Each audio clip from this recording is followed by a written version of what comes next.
Shalom, selamat pagi saudara-saudara yang diberkati Tuhan dimanapun kita berada saat ini. Semoga kita semua dalam keadaan sehat dan penuh sukacita. Mari bersama-sama mensyukuri hari baru karunia Tuhan.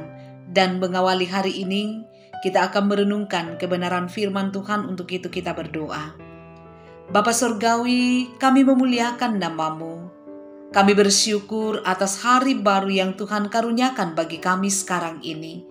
Kami rindu menjalani sepanjang hari ini, bahkan sepanjang hidup kami dalam kebenaran firman Tuhan.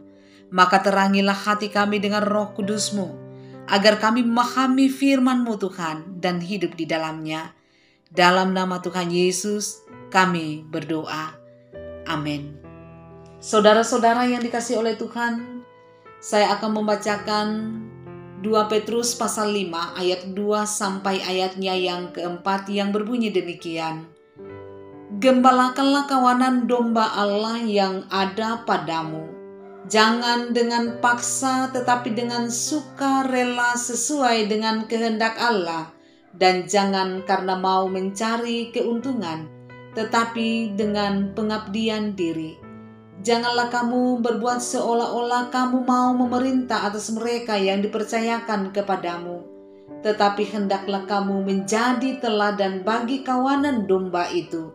Maka kamu, apabila Gembala Agung datang, kamu akan menerima mahkota kemuliaan yang tidak dapat layu. Amin. Saudara-saudara yang dikasihi oleh Tuhan Yesus Kristus, kita mungkin pernah mendengar istilah abdi dalam. Abdi dalam adalah hamba yang mengabdi kepada raja, membantu mengerjakan urusan rumah tangga istana sesuai dengan bidang pelayanannya. Tidak sembarang orang dapat menjadi abdi dalam. Mereka harus lolos seleksi, memiliki dedikasi, loyalitas dan integritas. Ini adalah syarat yang tidak mudah tentunya. Mungkin banyak orang berpikir bahwa mereka mendapatkan imbalan yang besar. Itu salah. Jika kita menilainya berdasarkan gaji yang mereka dapatkan, upah seorang abdi dalam sangatlah kecil. Namun keadaan itu tidak menghalangi mereka untuk terus mengabdi. Mereka bersedia mengabdi kepada raja dengan motivasi untuk mendedikasikan hidup mereka. Dengan itu, mereka mendapatkan kepuasan batin dan ketentraman hidup. Mereka menjadi abdi dalam sebagai sebuah kebanggaan terhadap diri mereka karena bisa melayani seorang raja. Saudara-saudara, Rasul Petrus mengingatkan para pelayan-pelayan Tuhan supaya memiliki motivasi yang benar di dalam melayani Tuhan, yakni pertama, melayani bukan dengan terpaksa, melainkan berdasarkan kerelaan dan kerinduan untuk mengabdikan diri kepada Tuhan.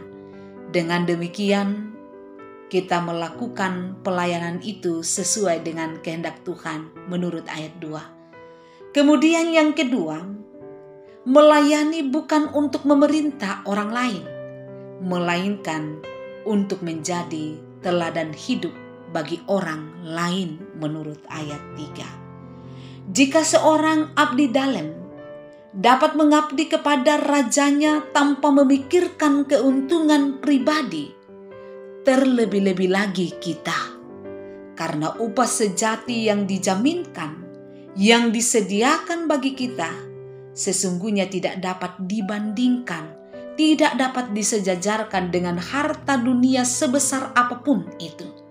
Ya, Tuhan telah menjaminkan mahkota kemuliaan yang tidak dapat layu bagi kita menurut ayat 4. Sehingga betapa pentingnya kita mengemban pelayanan, apapun bentuk pelayanan itu, dengan sikap dan motivasi yang benar seperti yang dikehendaki oleh Tuhan. Saudara-saudara, sidang Sinode Am Gereja Toraja Mamasa yang ke-20 sementara berlangsung di Klasis Lakahang Dan hari ini adalah hari yang keempat, di mana para pelayan-pelayan Tuhan yang diutus dari klasis-klasis sementara mengevaluasi, sementara memikirkan, membahas, merencanakan, dan nantinya dari persidangan ini akan menghasilkan keputusan-keputusan yang akan kita emban bersama-sama demi mewujudkan visi dan misi Gereja Toraja Mamasa ke depan. Dan satu agenda yang tidak kalah pentingnya adalah memilih dan menetapkan sosok-sosok yang akan mengabdikan diri menjadi pemimpin yang melayani Tuhan dan umatnya, yang oleh bacaan kita bahasakan gembala yang akan menggembalakan kawanan domba Allah. Kita percaya bahwa Tuhan sendirilah yang akan menetapkan siapa yang akan dipakainya, namun bahwa Dia berkenan memakai setiap utusan-utusan jemaat untuk menyatakan kehendaknya. Maka baiklah kita yang diberi kepercayaan menjadi perpanjangan tangan Tuhan, dipenuhi oleh hikmat dari Tuhan. Memang benar, tidak ada seorang pemimpin, tidak ada seorang pelayan, gembala yang sempurna selain Yesus Kristus, sebab manusia selalu memiliki sisi keterbatasan. Tetapi saat seorang pemimpin, seorang pelayan, seorang gembala selalu belajar pada pola kepemimpinan dan pelayanan Yesus Kristus Sang Kepala Gereja, Gembala yang agung, dan berserah diri kepada pimpinan Tuhan Sang Pemilik gerejanya, maka tentulah ia akan diberikan hikmat dan kekuatan dalam melaksanakan kepemimpinannya, pelayanannya, dalam rasa takut akan Tuhan yang telah memanggil dan mengutusnya.